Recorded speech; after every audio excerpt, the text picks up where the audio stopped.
আল্লাহ বা কোরআনের মধ্যে জানিয়ে দিলেন, এ দুনিয়া মানুষেরা, কুনতুম খায়রা উম্মাতিন উখরিজাত লিন-নাসি তা'মুরুনা বিল মা'রুফ ওয়া তানহাউনা আনিল মুনকার।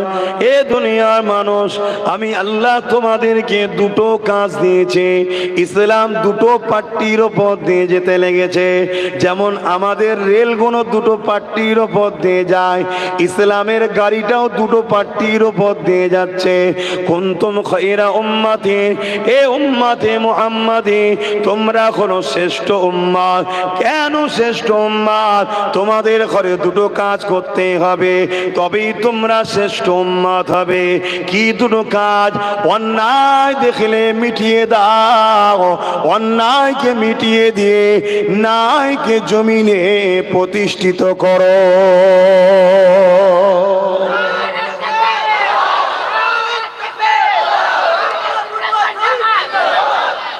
এই দুটো কাজ আল্লাহ দিয়েছে না, দেয়নি? তাহলে প্রথম কাজ কি? অন্যায় মিটাও, সন্ত্রাসী মিটাও, জঙ্গিবাদ মিটাও, গুন্ডাগিরি মিটাও, দাদাগিরি মিটাও। আল্লাহ ছাড়া অন্য কারো দাসত্ব চলবে না। দাসত্ব একমাত্র সৃষ্টিকর্তার। গরিবের উপরে জুলুম বন্ধ করো, এতিমের মাল ঝাড়া বন্ধ করো, বিধবার উপরে অত্যাচার বন্ধ করো, নারীদের উপরে অত্যাচার বন্ধ করো, মানুষের উপরে জুলুম বন্ধ করো, সকল হারাম দ্রব্য বন্ধ করো। এগুলো ইসলামের কাজ। প্রথম এগুলো বন্ধ করা। আজ আমাদেরকে কোথায় নিয়ে গেছে বুঝতে পারছেন? কি গো, আমার অসুবিধা হচ্ছে? এই ওয়াজ প্রতিটা মসজিদে ট্রেনিং এর দরকার আছে না? না দিয়েছে কেউ? ওই জন্য আল্লাহ বলছে, মসজিদের নামে তোরা যা ভণ্ডামি করছিস, ও মসজিদ আমি রাখবো না। শুনছেন না? শোনেন? এই জন্য আল্লাহ জালিমকে বসিয়েছে, জালিম আইন পাস করেছে, দুমদাম ভাঙবে। এবারে যাও না। এবার যে বলো আমার ঘর আমার ঘর, অমনি বলবে কিসের তোর? ওয়াকফ তো আমাদের। যা,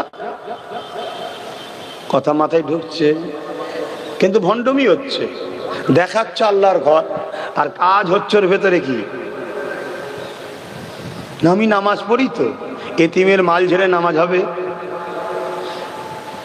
বিধবাকে কাঁদিয়ে নামাজ হবে, পাড়ার গরিবকে জুলুম করে নামাজ হবে। আমার অসুবিধা হচ্ছে, আব্বারা অসুবিধা হচ্ছে। তাহলে দুটো প্লেন কথা বলে যায় না, দরকার নেই, দরকার নেই বাপ।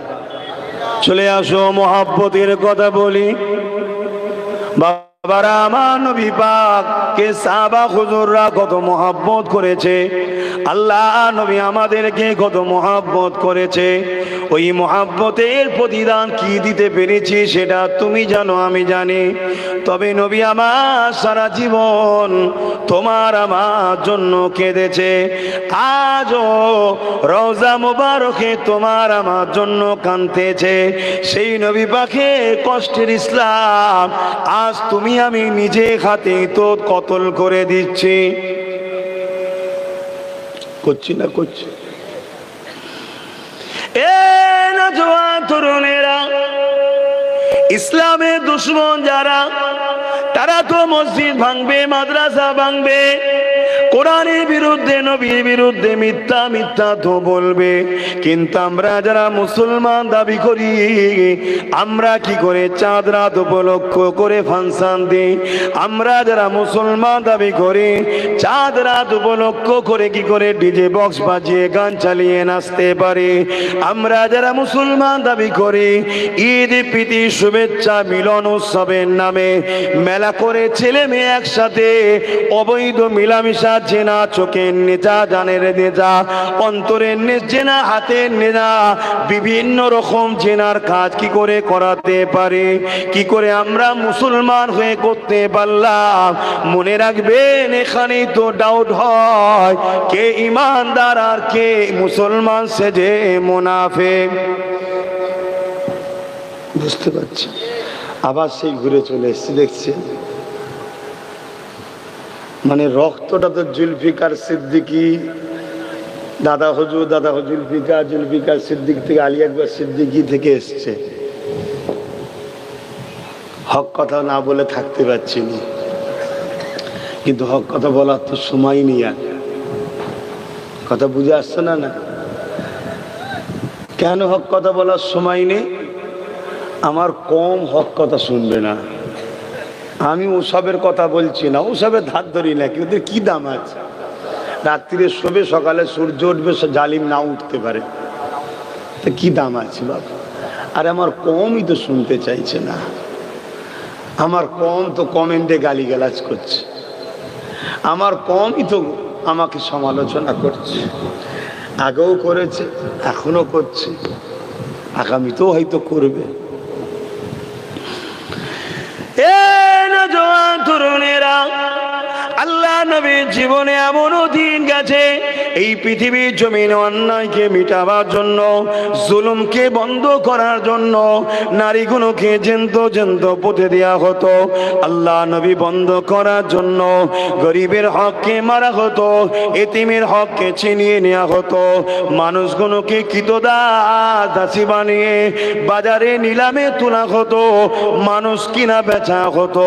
এইভাবে যে অন্যায় অত্যাচার জমিনের উপরে চলছিল, আল্লাহ নবী এগুলো বন্ধ করার জন্যে যখন নবী আমার কাবার সামনে দাঁড়িয়ে গিয়ে বলল, এ মক্কা মানুষের এগুলো বন্ধ করো, এগুলো অন্যায় হচ্ছে, জুলুম হচ্ছে, তুমিও মানুষ এরাও মানুষ, বড় লোক হয়েছ তো গরিবের উপরে জুলুম করার জন্যে নয়, নারীকে জুলুম করার জন্যে নয়। নারী হলো মায়ের জাত, তাদেরকে সম্মান করতে হয়, তাদেরকে স্নেহ করতে হয়, ভালোবাসতে হয়। আল্লাহ নবী এইভাবে যখন মেসেজটা দিতে লেগেছে, তৎকালীন ক্ষমতাশালী শাসক ছিল আবু জেহেল, তৎকালীন ক্ষমতাশীল শাসক ছিল উতবা সাইবা। তারা আমার নবী পাকের খবরটা পেয়ে গেল যে মুহাম্মদ এই মেসেজ ছড়াতে লেগেছে।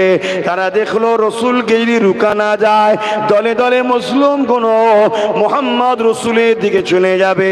মুহাম্মদ রসুলের দিকে যদি চলে যায়, তাহলে আমাদের অন্যায়ের জুলুমের সাম্রাজ্যখানা মিটে যাবে।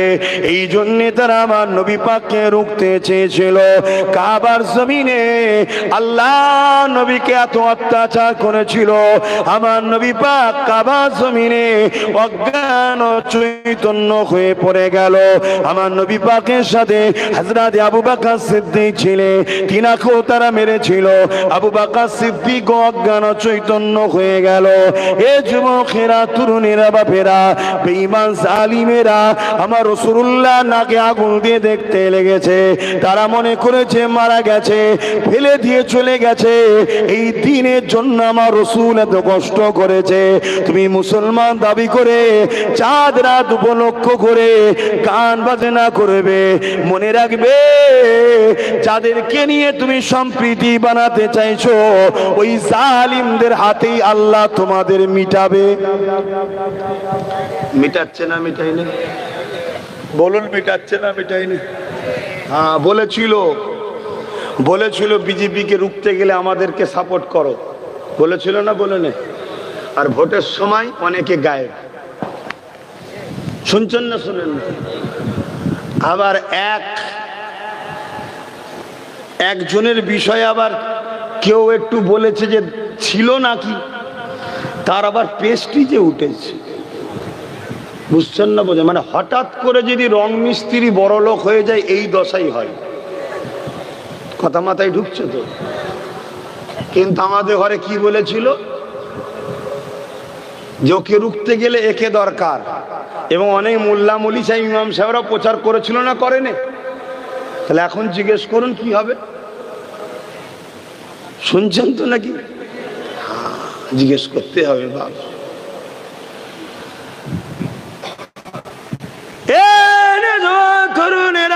আল্লাহ নবী নবী দয়াল কতটা কষ্ট করেছে, সেই দিন ইসলামকে নিয়ে আজকে আমরা নিজেরা হাতে করে নষ্ট করতে লেগেছে।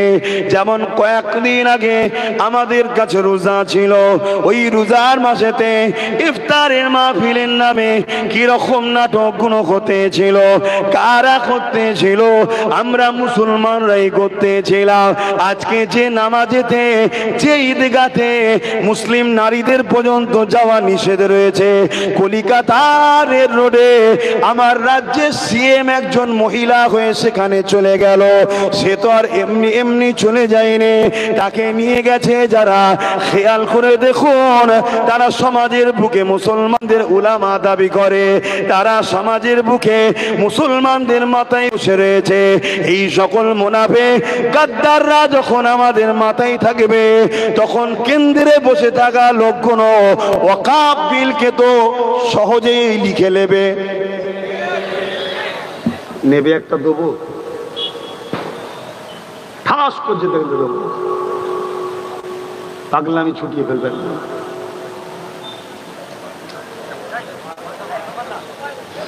আল্লাহকে সাক্ষী রেখে বলছি, জলসা করার ইচ্ছে ছেড়ে দিয়েছি। এজন্য সব অত ধার ধার ধরছি নি যে তুমি যাই নিলে দাওয়াত হবে না, আর হবে না। তো দাওয়াত করারই ইচ্ছা নেই।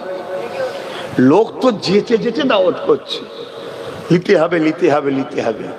2 ঘন্টা 4 ঘন্টায় সেদিন মধ্যম গ্রাম থেকে এসেছিল, শুনলে জানবে, কেঁদে ফেলেছে ছেলেগুলো। আমি শুধু বলেছি তোদের জলসায় 7-8 বছর গেছি, বছর যাব না। ডেট আছে না নেই পরে কথা, যাব না। 4-5 ঘন্টা ধরে বসে জনজন ছেলে, হাত পা ধরে টানাটানি করছে, কাঁদা শুরু করেছে। দেখে আবার ময়া লাগলো, নিলাম। ভালো লাগছে না, কি জলসা করবো? মুসলমানের অবস্থাই তো মুসলমান দিনের সবচেয়ে বড় দুশ্মন, কি ওদের বিষয়ে বলবো? আমাদের ক্ষতি তো আমরা নিজেরাই করছি। তাহলে আজকে বলুন, নামাজে, ঈদের নামাজে নারীদের যাওয়া ইসলামে জায়েজ আছে? তাহলে আজকে রাজ্যের প্রধান চলে গেল, কই কোনো আলেম, কোনো পীর, পীরজাদা বক্তার মুখে কথা আছে যেটা অন্যায় করছে উনি? এই কথা আছে? না বললে যদি বিজেপি চলে আসে, তা আল্লাহ এর হাতেই তোদেরকে মিটাবে। আমার কথা মিলিয়ে দেখে নেবেন, এমন গর্তইলি যে তোদের ঘরে ফেলবে, তোরা উঠতে পারবি না। তবুও তো প্রকাশ্য দুশ্মন চিনা যায় যে বিজেপি আমাদের দুশ্মন। বিজেপি দুশ্মন না? দুশ্মন না। আমি চ্যালেঞ্জের সাথে বলছি, বিজেপি মুসলমান ও ইসলামের চরম দুশ্মন, কোনো সন্দেহ নেই। আমাদের লড়াই হিন্দুদের সাথে নয়, হিন্দুরা আমাদের দুশ্মন নয়, হিন্দুরা আমাদের ভাই। হিন্দুরা কে? ধরে বলো ভাই, কেন বাপ আদম মা হারি ছেলে মেয়ে তো। কিন্তু বিজেপি আমাদের দুশ্মন, এটা কোনো সন্দেহ আছে কারো? বলুন, কারো সন্দেহ আছে? আর এটা জানতে কেউ বাকি আছে? কিন্তু ওর দুশ্মনির ভয়ে যার কোলে উঠছো, সে তোমাকে নিয়ে যে একটা দিন ওর কোলে তুলে দেবে না তো? সে ছোটবেলায় একটা গল্প শুনেছিলাম না, যে কি বলে, সিংহ বুড়ো হয়ে গেছে। আর বুড়োই তো হয়েছে, রিটায়ার হওয়ার কথা, রিটায়ারও হচ্ছে না। তো স্বীকার করতে পারছে না, কি করবে? শিয়াল পণ্ডিতকে ধরেছে। শিয়াল পণ্ডিতকে ধরে বলেছে, এক কাজ কর, তুই খোরাক নিয়ে আয় আমার কাছে, তোকেও কিছু ভাগ দেবো। শুনেছেন না? শুনেন? শিয়াল তো যাকেই বোঝায়, কেউ ফাঁদা পাতা ফাঁদে পা দিতে, আর পেয়েছে গাধাকে। বলেছে, রাজা মশাইয়ের তো বয়স হয়েছে, তোমাকেই রাজা করা হবে, তা চলো। রাজা মশাই ডেকেছে, তুই তো খুশিতে খুশিতে নাচতে নাচতে চলে গেছে। আর সিংহ তো বুড়ো হয়ে গেছে, খাওয়ান দিন শিকার করা হয়নি, খাবারের এমনি লোভ ছিল, যেই সামনে এসেছে বেশি কাছে যাবার আগেই টপক ধরতে গেছে। যেমন মাঝে মাঝে মিস করে ফেলছে, দেখছেন না? এরাও মাঝে মাঝে মিস করছে না, করে নেই? হ্যাঁ, টপ করে ধরতে গেছে। এই টপ করে যেই ধরতে গেছে, কিছুদিন আগে একজন বলল, দেখলেন না? এদের নাম করে বলল, এরা আসার পরেই তো আমাদের পশ্চিম বাংলায় জায়গা বেশি হয়েছে। দেখেছেন কি? হ্যাঁ, ওই যে খপক ধরতে গেছে, মানে বলে ফেলছে। কান দুটো এখন ধরেছিল, কান দুটো ছিঁড়ে রয়ে গেছে। গাধা লাভ মেরে ছুট, সুযোগ পেল না, পেল না। গাধার বুঝে লিয়া দরকার ছিল যে আমার নয় রে, এ শিয়াল নিজের আমাকে ঝাড়ার জন্য। শিয়াল এসে আবার বুঝাচ্ছে, তোর পাগল কোথায় গেলে, তোর দ্বারা আর কিচ্ছু হবে না। ভাবছিলাম তোকে রাজা বানাবো, ভাবছিলাম তোকে রাজা বানাবো। যেমন কিছুদিন আগে দেখেছিলাম সব জেলার সভাপতি মুসলমান দিয়েছিল, এখন সব লাথি মেরে বার করে দিয়েছে। বুঝতে পারছেন না? পারেন না? তা ভেবেছিলাম তোকে রাজা বানাবো, তা কান থাকলে মুকুট পড়বি কি করে রাজার, ওই জন্য কান দুটো রাজা মশাই কেটে নিল। বলছো ও তাই নাকি, তা চলো যাই। আবার গেছে। এ গল্প জানেন না? জানেন না? তা যাক, আমি গল্প আর বেশি শোনাচ্ছি না, জানেন যখন বুঝেলেন। কিন্তু গাধা তার বুদ্ধি আর খুললো না, লাস্টে ধরে ছিঁড়ে ফিরে খেয়ে নিয়েছে। খাবার সময় সিংহ বলছে, হারা কলজেটা কই রে, কলজে কই? তখন শিয়াল বলছে, কলজে থাকলে আর গাধা কি ধরা দিত? কলজে নেই বলেই তুই গাধা। শুনছেন তো নাকি? তখন সিংহ আর শিয়ালে মারপিট হচ্ছে। তা এদেরও দুজনের মারপিট হচ্ছে, শুধু আমাদের ঘরে ঠিকভাবে দিতে পারছে না, তাই মানে কলজে পাইনি, তাই লড়াই চলছে। কথা মাথায় ঢুকছে তো নাকি? বুঝে নাও বাপ, আর কত তোদের জন্য রিস্ক লবো? হ্যাঁ, আর কত রিস্ক লবো? বাপেরা, নওজওয়ান তরুণেরা, হাসবুনাল্লাহ ওয়া নি'মাল ওয়াকিল, নি'মাল মাওলা ওয়া নি'মান নাসির। যারা আল্লাহর উপরে ভরসা করে চলে তাদের জন্য আল্লাহ যথেষ্ট। তোমরা মনে রাখবে, সাহাবা হুজুররা আমার নবী পাককে মুহাব্বত করেছিল, ভালোবেসেছিল। আল্লাহর উপরে সাহাবা হুজুরদের ভরসা ছিল।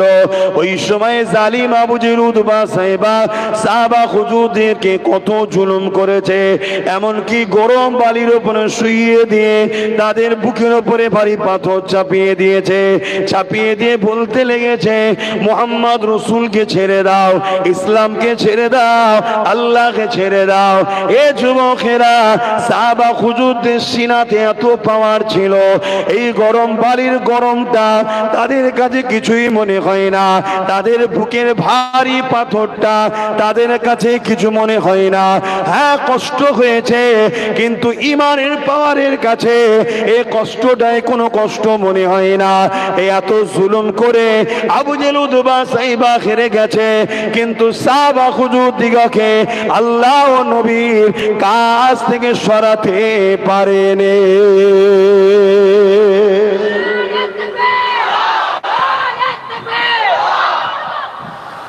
আমাদের ঈমান কোথায়? হ্যাঁ, শুধু একটু তরমুজ খাবার জন্য চলে যাচ্ছে ইফতার পার্টিতে। কি যায় না মুসলমান? অথচ সরকারি পয়সায় যে ইফতার কোনো হয়, খাওয়া সম্পূর্ণ হারাম।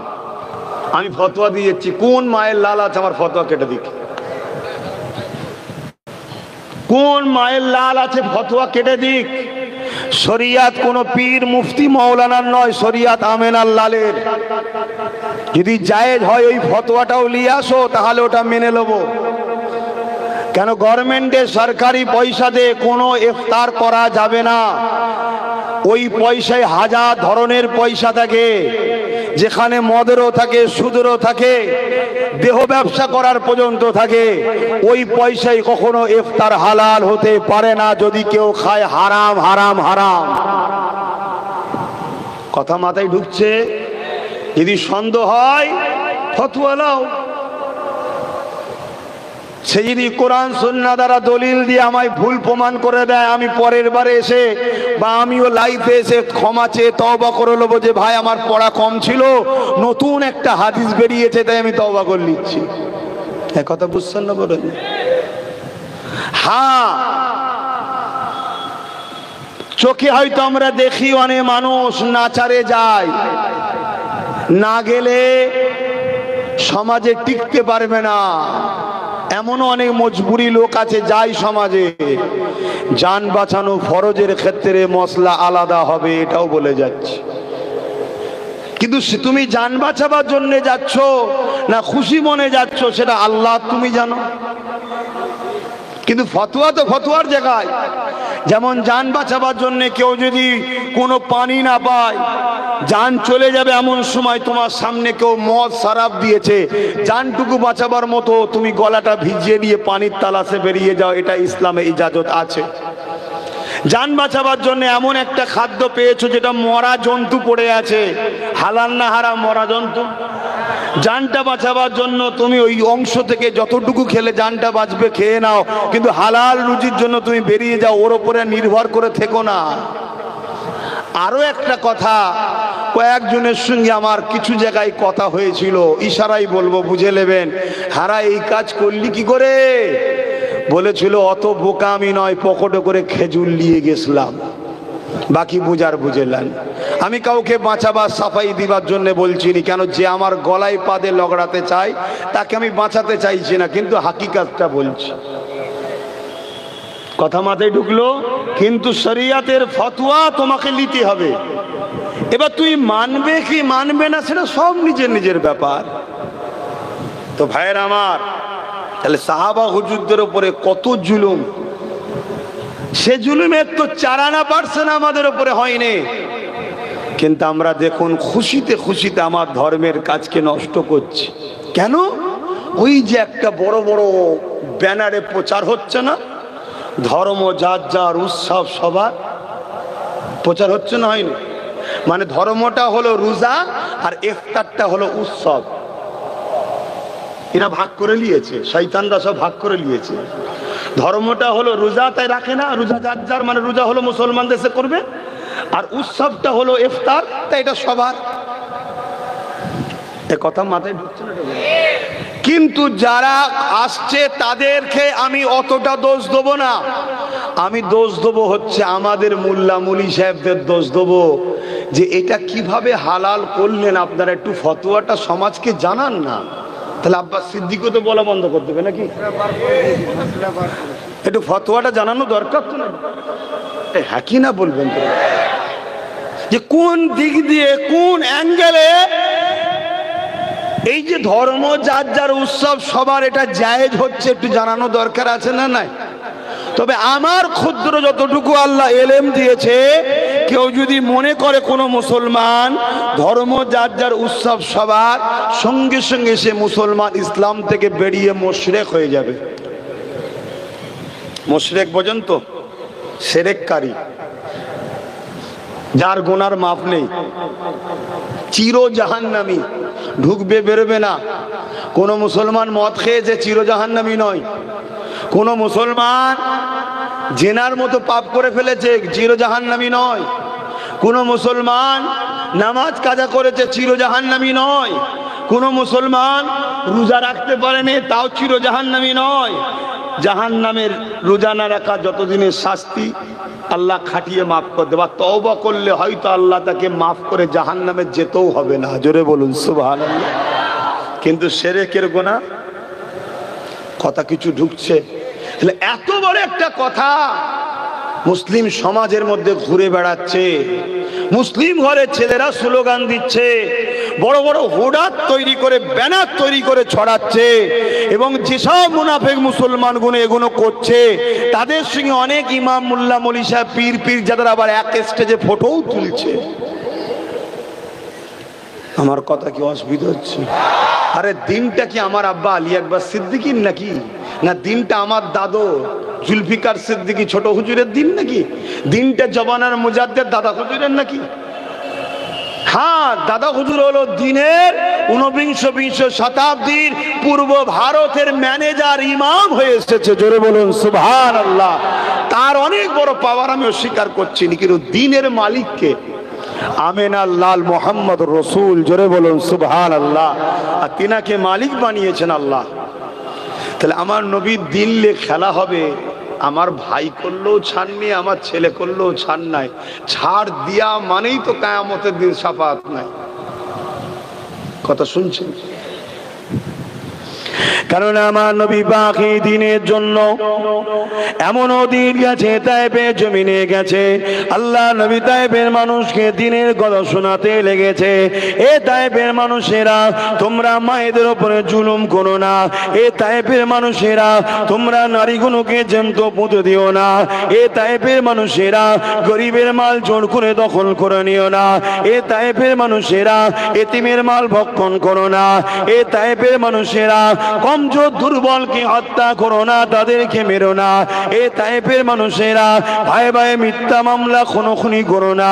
এইভাবে তায়েফের মানুষকে আল্লাহ নবী ইনসাফের কথা শোনায়, ইনসানিয়াতের কথা শোনায়, মানবতার দিকে ডাকে, সত্যের দিকে ডাকে। এই তায়েফের মানুষকে শোনাবার জন্য আল্লাহ নবী যখনই গেলে তায়েফের সরদারেরা, তায়েফের লিডারেরা, তায়েফের নেতারা তারা তাদের ভাড়া করা দুষ্টু ছেলেদের ঘরে রাসূলুল্লাহর পিছনে লাগিয়ে দিল। তারা বড় বড় পাথর নিয়ে আল্লাহ নবীকে মারতে লাগলো। যেখানে পাথর লাগে আমার নবী পাকের শরীর মুবারক থেকে রক্ত বেরোতে লেগেছে, নবী পাকের শরীর দিয়ে রক্ত বেরোতে লেগেছে। আল্লাহ নবীর দিকে ঝাঁকে ঝাঁকে তীর আসে, নবী আমার খালি হাতে চারিদিকে হাত বাড়ায়, হাতে লাগে হাত ফেটে যায়, কপালে লাগে কপাল ফেটে যায়, বদনে লাগে শরীরে লাগে, সেখান থেকে ফেটে ফেটে রক্ত লোহ ঝরতে লেগেছে। এত রক্ত বেরোতে লেগেছে, নবী পাকের জুতা মোবারক খানা রক্ততে ডুবে যেতে লেগেছে, রক্ততে পুরো ভিজে যেতে লেগেছে। আল্লাহ নবী জবানে বলতে লেগেছে, এ তায়েফের মানুষেরা আমি মুহাম্মদ তোমাদেরকে বাঁচাবার জন্য এসেছি, সত্যের দিকে ডাকতে এসেছি, খুন খারাপি দাঙ্গা জঙ্গি ফাসাদ থেকে তোমাদেরকে মুক্ত করতে এসেছে। তোমাদের রবের পক্ষ থেকে আমি মুহাম্মদ এসেছি, আমি তোমাদের দুশমন নয়, তোমরা আমাকে এইভাবে মেরো না। কিন্তু জালিমদের ভাড়াটিয়া গুন্ডা কোনো এত মারা আমার নবীকে মারলে আল্লাহ নবী তায়েফের জমিনে অজ্ঞান অচৈতন্য হয়ে পড়ে গেল। নবী পাকের শরীর দেখে রক্ত তায়েফের বালির জমিনে পড়তে লেগেছে, নবী আমার অজ্ঞানে পড়ে রয়েছে।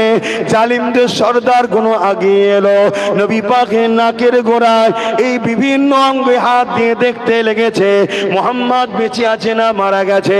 তারা দেখতে লেগেছে মুহাম্মদ রসুল মারা গেছে, তাদের দেখাই দেখছে মারা গেছে। আমার রাসূলুল্লাহর এই অবস্থাতে আবার নবীর উপরে কিছু লাঠির আঘাত করে তারা আনন্দ করতে করতে ফিরে যেতে লেগেছে। এদিকে ফারিস্তারা কাঁদতে লেগেছে, ও রাব্বি আল্লাহ, এই দৃশ্য দেখে আপনি এখনো কেন খামোশ আছে? আপনি তায়েফবাসীর উপরে কেন আপনি আযাব দেন না? কেন আপনি তাদেরকে ধ্বংস করে দিচ্ছেন না? আপনি যার জন্য কুল কায়নাতকে বানিয়েছে সেই বন্ধুর উপরে এত জুলুম করেছে, আপনি কেন খামোশ রয়েছে? আমার আল্লাহ বলতে লাগলে, এ আমার ফেরেশতারা যাও দুনিয়া জমিনে যাও, আমি খামোশ আছি, দুনিয়া জমিনে গেলে উত্তর পেয়ে যাবে। আমার হাবিবের কাছে চলে যাও এবং পাহাড় চালক ফেরেশতাকে সাথে নিয়ে যাও। যদি আমার হাবিব বলে পাহাড় দুই দিকে দুটো পাহাড় রয়েছে, পিছখানে তায়েফবাসী আছে, দুটো পাহাড়কে এক জায়গায় করে বা পাহাড়কে তুলে নিয়ে তায়েফবাসীর উপরে চাপিয়ে মেরে দেবে, আমি আল্লাহ ইজাজত দিয়ে দিলাম। তবে অর্ডার খানে একবার আমার হাবিবের থেকে নিও। আমার হাবিব যদি অর্ডার দেয় আমি আল্লাহ পাস করে দিলাম, করে দেবে।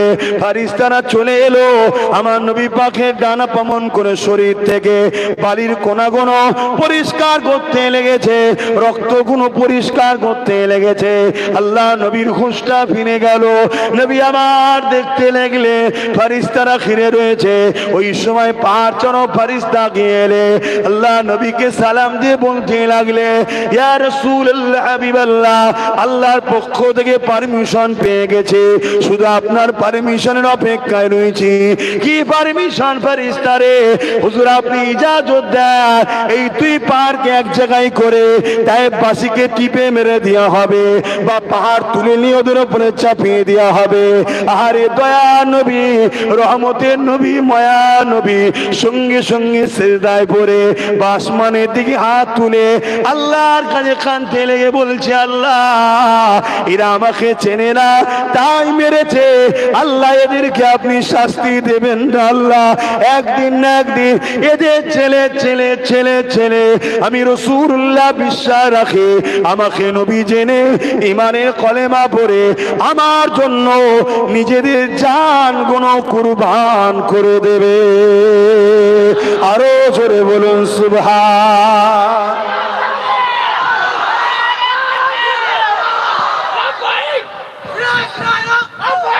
ইয়া রাসূলুল্লাহ।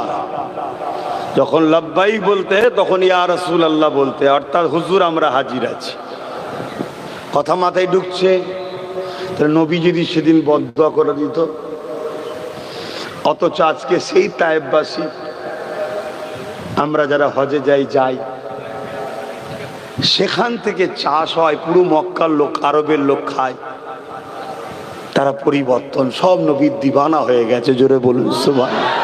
সেই দোয়া শুধু তায়েববাসী পেয়েছে, সেই দোয়া দেখুন আজকে ভারতে আমরাও পেয়েছি। আপনাদের পূর্বপুরুষ, খারাপ নেবেন না, 3-4 পিঁড়ি পিছনে গেলে কেউ মুসলমান ছিল না, সব বিভিন্ন ভুল রাস্তায় ছিল। খুন খারাপি, ফিতনা ফাসাদ, কাটাকাটি, বা এক প্রভু ছেড়ে দিয়ে হাজারো দিকে ছুটে বেড়াতো, মানুষের উপাসনা করত, মানুষের কাছে গিয়ে মাথা নত করত। শুনছেন? কিন্তু ইসলামের আলো যখন আমার গরিবে নওয়াজ নিয়ে আসলো, সত্যের আলোয় আপনাদের পূর্বপুরুষদের মধ্যে দাদু বা পদ্দাদো, দাদি বা পদ্দাদি, এভাবে সব ইমানের কলেমা পড়ে মুসলমান হচ্ছে। জোরে বলুন সুবহানাল্লাহ। তো অনেকের ভয় হয়, ইসলাম যদি থাকে আরো যদি হয়ে যায়। শুনছেন না শোনেন? তো এটাকে বন্ধ করে দাও, এটার বিরুদ্ধে উল্টো পাল্টা মিথ্যা প্রচার করো। কিন্তু আলহামদুলিল্লাহ, আতরের শিশিকে যতই তুমি লুকিয়ে রাখো না কেন, আর যতই তাকে লড়াও না কেন মিটাবার জন্য, খুশবু আরো দূরে দূরে ছড়াবে। জোরে বলুন সুবহানাল্লাহ। ইসলামের খুশবু কখনো দাবিয়ে রাখতে পারে না। আরে আমেরিকার মতো সুপার পাওয়ার, তাই তো নাকি আমেরিকা সুপার পাওয়ার, তো বলে তো নাকি সবাই, আজকের দিনে পৃথিবীতে নাকি আমেরিকা হলো সবার দাদা। কিসের দাদা ভাই আমরা বুঝি না, আমাদের কাছে সব দাদা ফাদা কিছুই ভাব বুঝতে পারি, কিন্তু লোক তো বলে আমেরিকা দাদা নাকি। সেই আমেরিকাতে বুশও চেয়েছিল আমেরিকা থেকে ইসলামকে মুছে দেবো, আল্লাহ বুশের কন্যাকেই ইসলামের মধ্যে ঢুকিয়ে ঘরে ঢুকিয়ে দিয়েছে। জোরে বলুন সুবহানাল্লাহ। শুধু ইসলাম দিয়েছে তা নয়, বুশের কন্যা আবার হাফেজে কোরআন হয়েছে, একজন হাফেজা, আমাদের জান্নাতি বোন তিনি। বলুন সুবহানাল্লাহ, ইনশাআল্লাহ। তো যাই হোক, তাদের মিডিয়া বলছে, আমার তো মিডিয়াই নেই, তাদের মিডিয়া বলছে আগামী 2040 বা 45-এ ইউরোপ দুনিয়া সংখ্যাগুরু হবে ইসলাম। জোরে বলুন সুবহানাল্লাহ। তাই চেষ্টা করছে, মেরে দিবার চেষ্টা করছে, মসজিদ ভেঙে দিবার চেষ্টা করছে, আজানকে বন্ধ করে দিবার চেষ্টা করছে, রাস্তার ধারে যত মসজিদ যেন দেখা না যায়, কেন দেখা গেলেই বলবে আব্বা এটা কি, আম্মা এটা কি, এরা কি করে, গবেষণা করবে, চিন্তা করবে, নেটে সার্চ করবে, আস্তে আস্তে মোহাম্মদ রসুলের জীবনী পাবে, আর নবীর জীবনী পড়লেই নবীর প্রেমিক হবে। জোরে বলুন সুবহানাল্লাহ। ব্যাপারটা কোথায় বুঝতে পারছেন না? আবু জেহেল কেন আমার নবীর পিছনে লেগেছিল বুঝতে পারছেন তো? তা আজকেও ইসলামের পিছনে যেসব আবু জেহেলরা লেগেছে, কেন লেগেছে বুঝতে পারছেন না? কিন্তু দুঃখের বিষয় এটা, আমরা যারা নবীর উম্মত দাবি করলাম, মুসলমান দাবি করলাম, আজ আমাদের অবস্থা কোথায়? আমাদের ঘরে মসজিদে পাওয়া যায় না, কিন্তু ফাংশনে পাওয়া যায়। আমাদেরকে অলিদের দরবারে পাওয়া যায় না, কিন্তু সিনেমা হলে পাওয়া যায়। এ যুবকেরা, তরুণেরা, আজ আমাদের ঘরে কোরআনের মাহফিলে পাওয়া যায় না, কিন্তু বেজাতি বেঈমান জালিম অত্যাচারী যারা কোটি কোটি টাকা ডোনেট করছে ইসলামকে মিটাবার জন্য, সেই সকল খেলোয়াড়দের খেলা দেখার জন্য পাওয়া যায়। আমাদেরকে এমন করে দিনের মাহফিলে পাওয়া যায় না, অথচ দুনিয়া জমিনে যে সব ফাসেক ফাজেল ইসলাম বিরোধী নেতা লিডার রয়েছে, যারা ছলে বলে কলে কৌশলে ইসলামের একটা একটা কাজকে বন্ধ করতে চাইছে, বা ইসলামের মধ্যে নোংরা হারামকে ঢুকাতে চাইছে, তাদের মিটিং মিছিলে আমাদেরকে পাওয়া যাচ্ছে। মনে রাখবেন, এইভাবে যদি জিন্দেগি চলতে থাকে, আল্লাহ কোরআনে ওয়াদা করে দিয়েছে, তোমরা আমাকে আর আমার হাবিবকে ছেড়ে যাকে বেশি প্রাধান্য দেবে, আমি আল্লাহ তাদের হাতে তোমাদের পরাজিত করব। এখনো সময় আছে, পরিবর্তন হয়ে যায়। লাকাদ কানা লাকুম ফি রাসূলিল্লাহি উসওয়াতুন হাসানা, আমার নবীকে মডেল বানিয়ে নেন। ধর্ম নীতি করবে কোন মোল্লা মলি সাহেবকে দেখে নয়। মোল্লা মলি সাহেব যদি নবীর কথা বলে ওই কথাটা নেবে, তার কথা বললে চলবে না। কেন? ধর্ম নীতি আমার নবীকে দেখে করতে হবে, সমাজ নীতি আমার নবীকে দেখে করতে হবে, সংসার নীতি আমার নবীকে দেখে করতে হবে। এ যুব সমাজেরা রাজনীতি যারা করবা করার ইচ্ছা আছে তাদেরকে মেসেজ দিয়ে যাচ্ছি, করো, কোনো অসুবিধে না।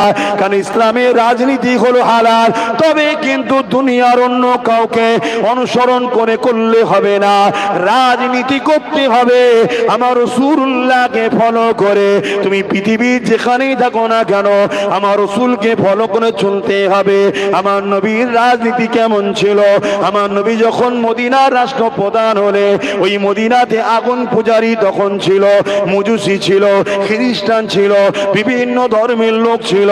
আমার নবী সমস্ত ধর্মের ধর্মগুরু ও লিডারদের ঘরে ডেকে একটা মুসলিকা তৈরি করলে, একটা লিখা তৈরি করলে, যে লিখার মধ্যে নবী আমার বলে দিলে কার উপরে ধর্মীয় ব্যাপারে জুলুম বাড়াবাড়ি করা যাবে না, যে যার স্বাধীনতা নিয়ে থাকবে, কিন্তু মদিনা সার্বভৌমত্বকে নিরাপদের জন্য আমি রাসূলুল্লাহ যে সিস্টেম দিয়েছি ওই সিস্টেম অনুযায়ী তোমাদেরকে চলতে হবে। এ যুবকেরা, তরুণেরা, বাপেরা, আল্লাহ নবী রাজনীতি শিখিয়ে দিলে কারো মালকে ছেড়ে নেওয়া যাবে না, ব্যবসায় কাউকে ঠকানো যাবে না, কাউকে মালে কম দেওয়া যাবে না, দেশের সঙ্গে প্রতারণা করা যাবে না, দেশের সার্বভৌমত্বকে নিরাপদে রাখার জন্য সমস্ত নাগরিককে সহযোগিতা করতে হবে। যে খাদ্য কোনো মানুষের জন্য ক্ষতিকারক ওই খাদ্য কোনোভাবে প্রযোজ্য করা যাবে না। নানানভাবে নবী আমার এই সিস্টেমগুলো চালিয়ে দিল। আজকে আপনি গণতান্ত্রিক দেশে বাস করেন, বলতে পারেন তাহলে এখানে আমি কি করব? মনে রাখবেন, এই দেশে যদি সবাই সবার নেতাকে মানতে পারে, কেন আপনারা মুহাম্মদ রাসূলুল্লাহকে মেনে চলতে পারবেন না?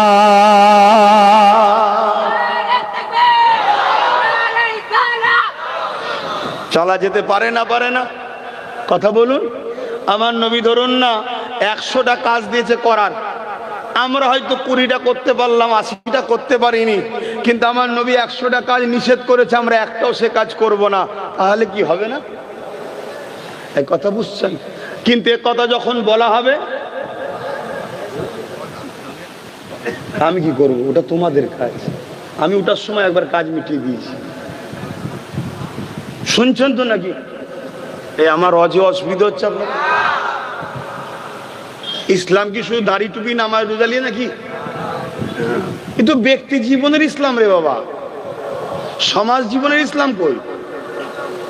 আমি নামাজ পড়েছি, যে পড়ে না তার উপকার হয়েছে, কথা বলে।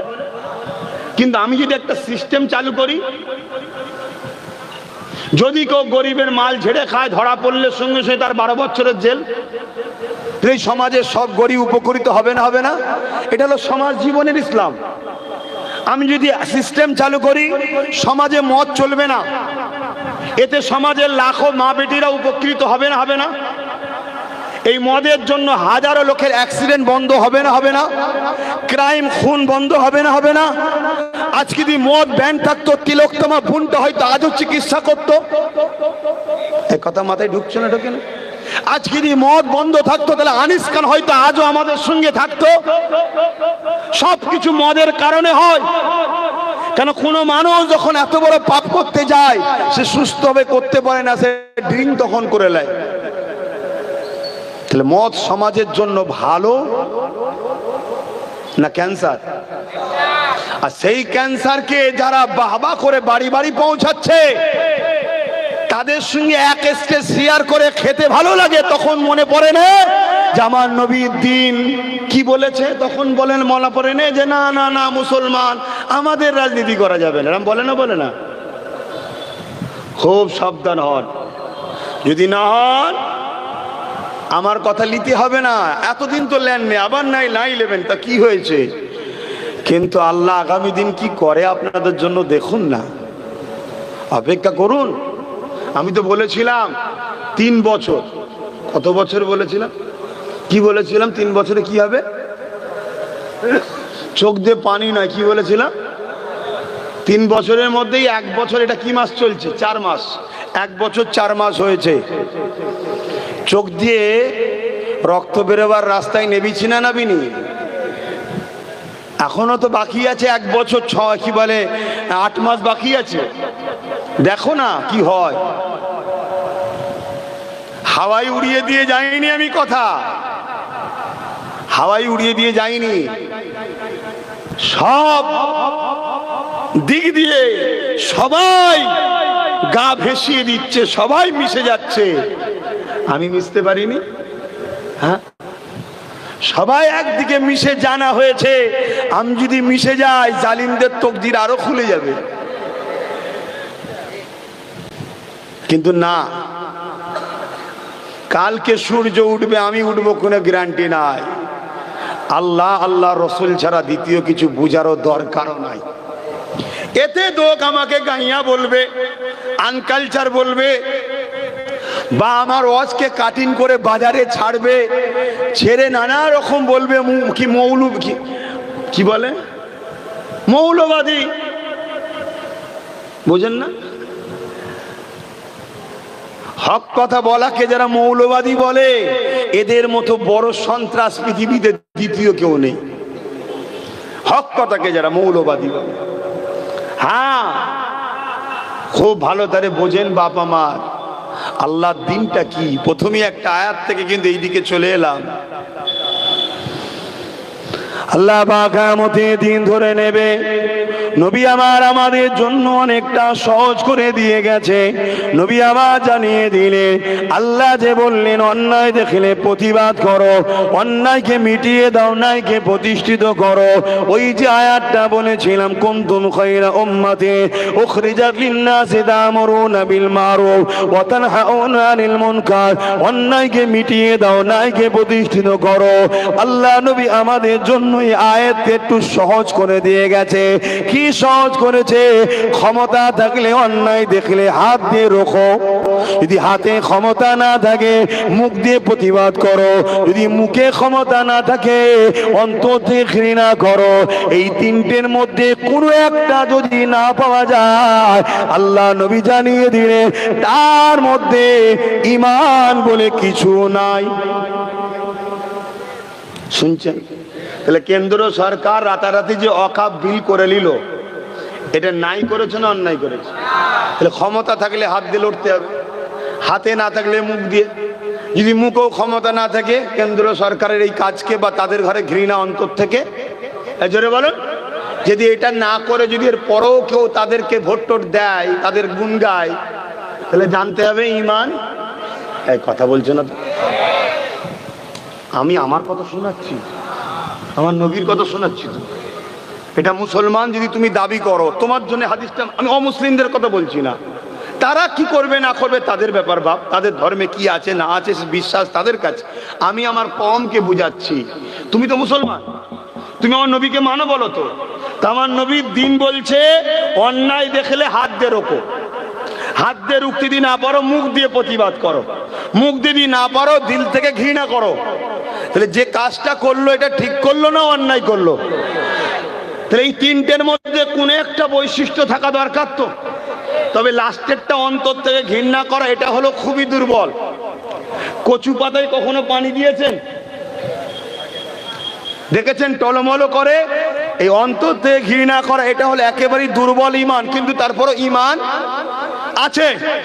কিন্তু এই তিনটের মধ্যে কোনোটা যদি না থাকে তার মধ্যে ঈমান, জোরে বলো, আমার সাথে একমত তো? কেন কথাটা আমার নয়, কথাটা হুজুরের।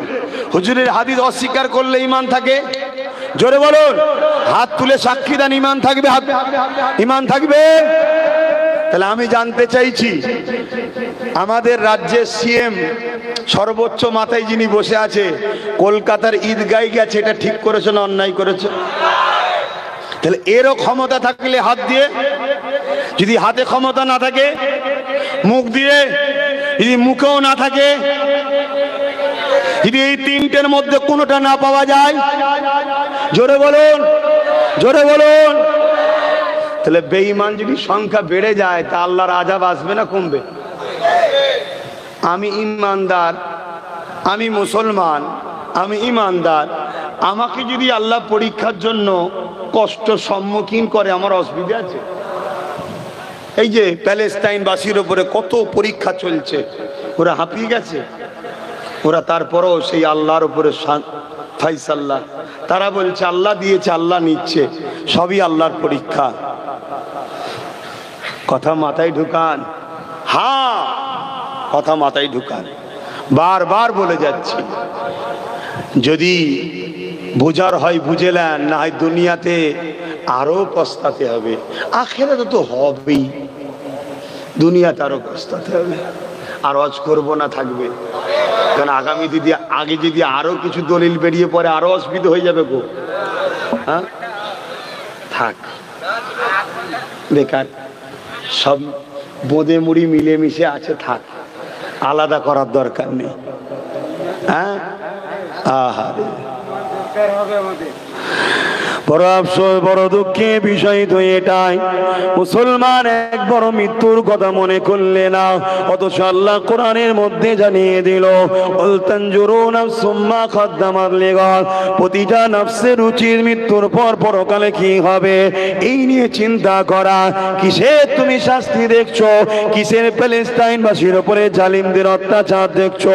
কিয়ামতের দিনটা কত ভয়ানক হবে জানো?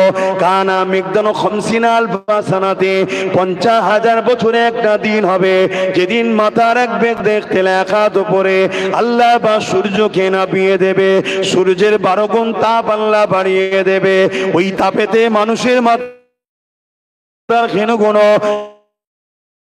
গলে গলে ঝরে পড়বে। এখানে তো কষ্ট একটু বেশি হওয়ার পর গুলি হোক বমি হোক মানুষটা মারা যাচ্ছে, ওখানে এত কষ্ট হবে কিন্তু মরবে না। এ যুবকেরা, তরুণেরা, বাপেরা, 50,000 বছর এই জমিনে দাঁড়িয়ে থাকতে হবে। এই বৈশাখ চৈত্র মাসে এই রোদ আমরা সহ্য করতে পারছি না, সেদিন মাথার এক বেগদা ইখতিলাফাত পড়ে আল্লাহ সূর্য নামাবে। পৃথিবীর কোন মায়ের লাল এমন সন্তান পাঠাতে পারেনি যে কোরআনের একটা আয়াত যে জবরকে মিথ্যা প্রমাণ করতে পারবে। কেউ গায়ের জোরে কোরআন মানেনি, আলাদা কথা, কেউ গায়ের জোরে কোরআনকে অস্বীকার করে, আলাদা কথা, কিন্তু পৃথিবীর মোকাবেলায়, তর্কের মোকাবেলায়, চ্যালেঞ্জের মোকাবেলায়, পৃথিবীর জমিনে কোরআনের মোকাবেলায় যতজন যারা এসেছে সবাই স্যালেন্ডার হতে বাধ্য হয়েছে। কোরআন কোনো মানুষের নয়, মানুষের হলে 1,500 বছর ধরে অনেক পরিবর্তন, সংযোজন, সংশোধন করতে হতো, কেন সময়ের সাথে সাথে সব কিছু পরিবর্তন করতে হচ্ছে। কিন্তু কোরআন এমন একটা কিতাব, সময় যত যাচ্ছে প্রত্যেকটা সমস্যার সমাধান কোরআন দিয়ে যেতে লেগেছে, এবং এই কোরআনের যে জবর পেশ কোনোদিন কেউ চেঞ্জ করতে পারেনি। কেন দুনিয়ায় এই কোরআন কারো কথা নয়, কারো কোনো মানুষের ভাষা নয়, এই কোরআন হলো কালামুল্লাহ, সৃষ্টিকর্তার বাণী। এই কোরআনের সত্যতা দেখে পৃথিবী বিখ্যাত বিখ্যাত শিক্ষিত মানুষগণ ইমানের কলেমা পড়ে কোরআন ও রসুল আল্লাহর প্রেমিক হয়ে যাচ্ছে।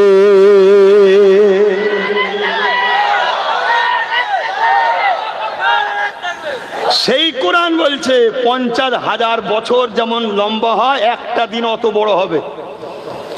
সূর্যকে মাথার এক বেগদা ইখতিলাফাত উপরে নামিয়ে দেওয়া হবে, 12 গুণ তাপ বাড়বে।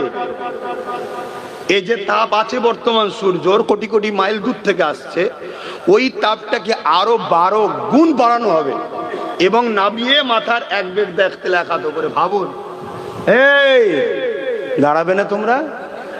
আমি বাদ নাকি? উঠবে না ময়দানে মাশার আব্বাস সিদ্দিকী? একটু বুঝে চলো। আমি জানি অনেক সময় হেকমতে কাজ করতে হয়, কিন্তু হেকমত তার নয় যে ধর্মের ক্ষতি করা। হেকমত তার নয় ধর্মের ক্ষতি করা। হেকমত হয়তো এটা হতে পারে যে আমার লাভ না হয়, লসও যেন না হোক। কথা মাথায় ঢুকছে না? ঢোকে না? হয়তো লাভ হলো না, লসও না হয়, কিন্তু তুমি হেকমত দেখাতে গিয়ে তুমি ধর্মের ক্ষতি করে ফেলছো না তো? একটা মানুষ যখন বুঝে যাবে যে আব্বাস সিদ্দিকীর আমি ছাড়া চলবে না, সে তখন আমাকে যেমন করে খুশি নাচাবে। এ কথা ভুল বলছে না ঠিক বলছে?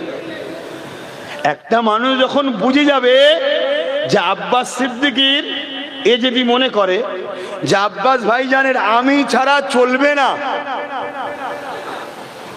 ওকে ডাকলেও গুরুত্ব দেবে না, ওর কাছে চাইলেও দেবে না, ও আমাকে ভুরুক্ষেপই করবে না।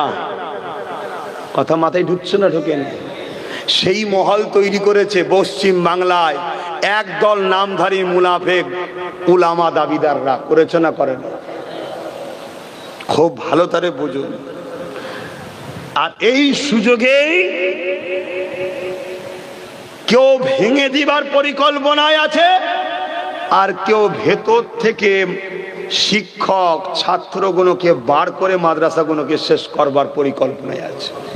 লক্ষ্য একটাই, ইসলামকে মিটাও। তাহলে সেই জায়গায় দাঁড়িয়ে থেকে এ জীবনে জিন্দেগি আল্লাহ দিয়েছে, আল্লাহ দিনের জন্য সামনে যখন মানুষকে পায়, আমাকে তো বুঝাতেই লাগবে নাকি? নাই তো আল্লাহ আমাকেও ধরবে। তবে হ্যাঁ, আমি আবার বলছি, যদি লস না হয়, লাভ না হয়, না হোক, যে যাক, লস যেন না হয়, তাহলেও একটা কথা থাকতে পারে, তো লসে রান চলছে, রানটা তো লসে চলছে। আমার কথা আপনার বাপ ভাইয়েরা বুঝতে পারছেন তো নাকি? আমাদের তো সব লসে চলছে। তাই আমি বলে যাই, কিয়ামতের কথা ভাবেন, উঠতে হবে। আর মৃত্যু কবে হবে? কি গো, মৃত্যু কবে হবে? সবাই তো হেঁটে হেঁটে এসে বসলেন, আমি হেঁটে হেঁটে বসলাম এবং গাড়ি চালিয়ে এলাম। হতে তো পারে আমার জন্য আলাদা গাড়ি নিয়ে আসতে হতে পারে, তাতে তুলে যেতে হবে, আমার মরণ এখানেও হতে পারে। কোনো গ্যারান্টি আছে? কথা বলুন, কোনো গ্যারান্টি আছে?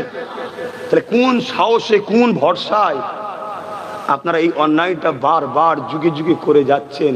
আপনাদের সহযোগিতায়, আপনাদের খেদমতে, আপনাদের লড়াইয়ে, আপনাদের গাফলতির জন্যই আজকে বারবার ইসলাম বিরোধী শক্তিগুলো মাথা চাড়া দিয়ে উঠছে। আপনার আমার জন্যই হচ্ছে।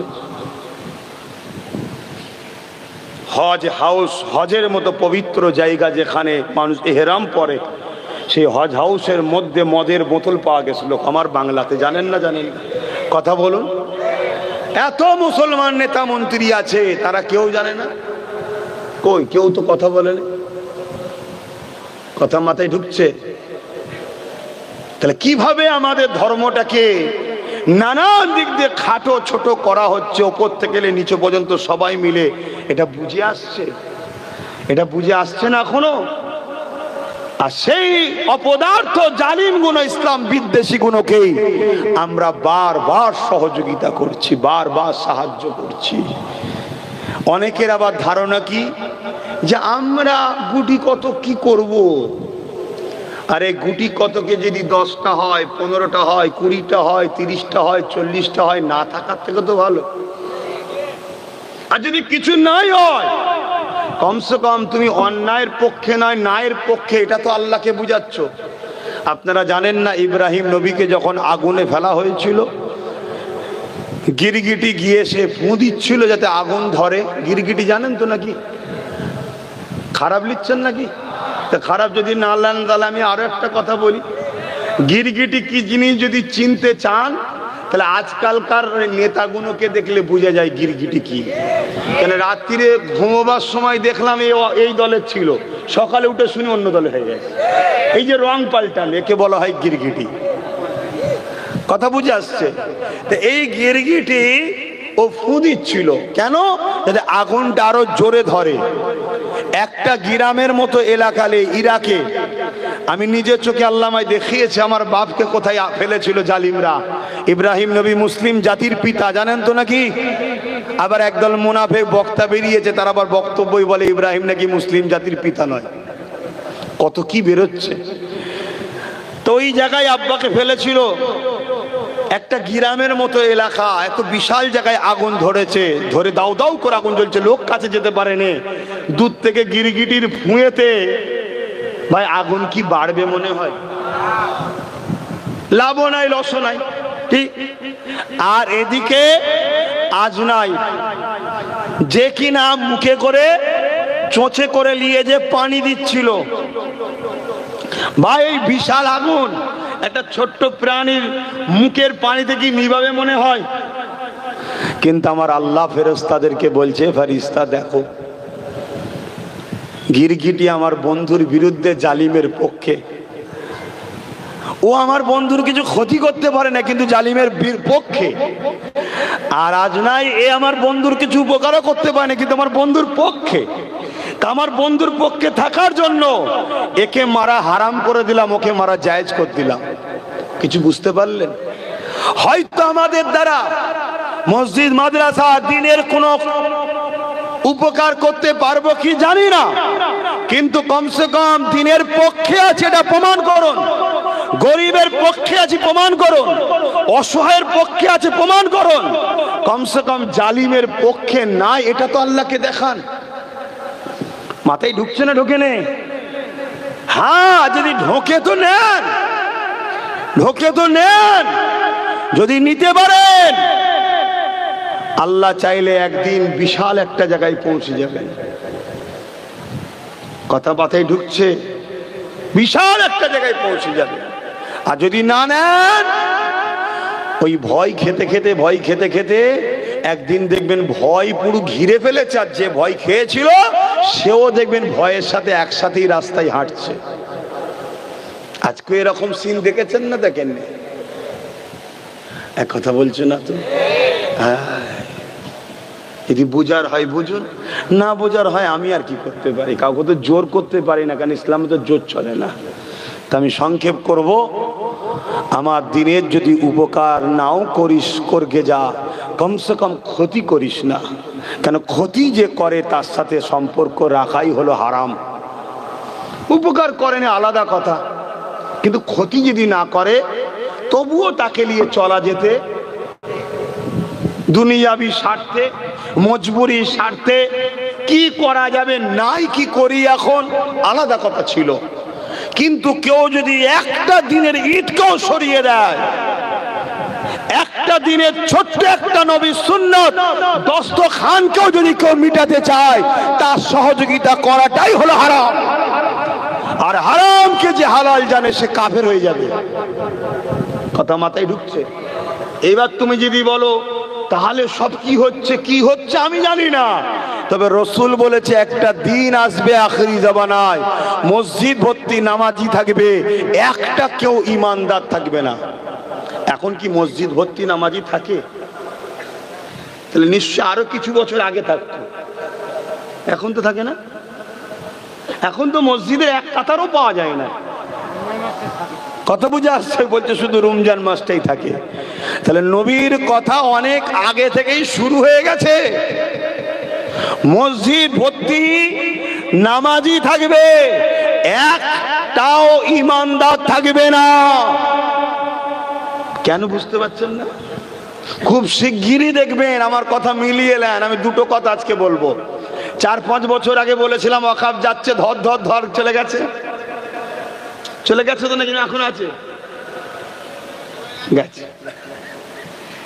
এবারে যারা আমার তখন বিরোধী করেছিল তারা কি ঘাস কাটে একটু দেখি, তারপরে একবার শেষ কামড় আমি দেবো লাস্ট, ইনশাল্লাহ আমি দেবো একবার, ছাড়বো না। কেন আমার ইমানি দায়িত্ব আছে, কিন্তু এখন নয়। কেন আমি দেখি তোমরা কত কি করো, দেখার দিন যখন আল্লাহ দিয়েছে দেখবো না। কারণ হিফাজতের মালিক তো আর আমি নয়, হিফাজত আল্লাহই করবে, কারো দ্বারা আল্লাহ করিয়ে লাই। জোরে বলুন সুবহানাল্লাহ। তো যদি কখনো ধরি, প্রয়োজন হয়, আল্লাহর যদি হুকুম হয় ধরি, সেদিন পাশে পাকে কাকে কাকে পাশে পাবো একটু হাত তুলে দেখাবেন। এই জবান সত্য তো নাকি? হাত লম্বা করে তুলেছেন?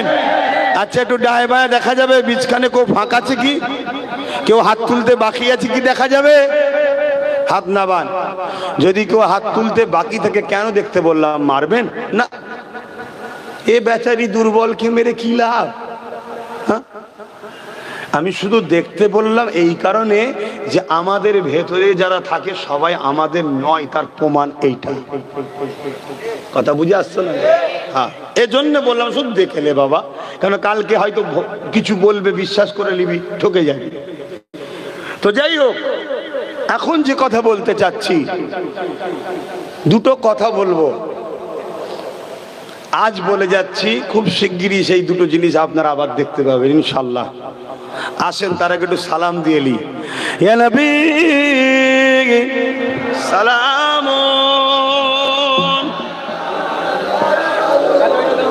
থাক থাক।